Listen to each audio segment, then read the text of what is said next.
4-5 ঘন্টা সিরিয়াল ধরার পরে আমাদেরকে তেল দেয় 10 লিটার করে। আমরা এই যে সময়গুলো নষ্ট হয়েছে, অন্য অন্য কাজগুলো কখন করব?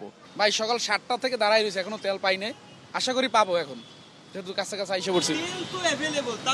কিন্তু তেল তো দিচ্ছে না। বিভিন্ন পাম্পে ঘোরেন, দেখেন অনেক পাম্প বন্ধ আছে।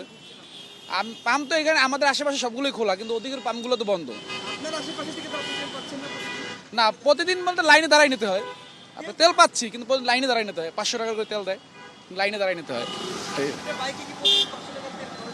না, প্রতিদিন হয় না। যেমন আমি আপনার শুক্রবারে ভরছি, আজকে ভরতে আসছি। কিন্তু অনেক লোক আছে আবার বাইকে তেল নিয়ে বাসায় নিয়ে রেখে দেয়, এরাই সমস্যা করতে আছে আমাদের।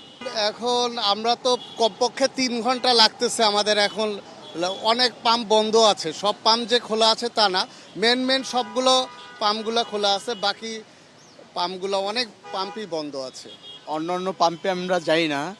আমাদের বাসার কাছে, যেমন আমরা বাসা হলো মোহাম্মদপুরে, বাসার কাছে তালুকদার পাম্প আছে, সোনার বাংলা আছে, আমরা ওগুলোতে না যাই, আমরা এটাই আসি।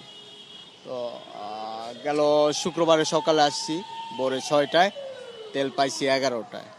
আজকে আসছি 5:30টায়, সিরিয়াল ধরছি আজিজ সুপার মার্কেট থেকে। 5:30টায় এসে ওখান থেকে সিরিয়াল ধরে এই পর্যন্ত আসছি।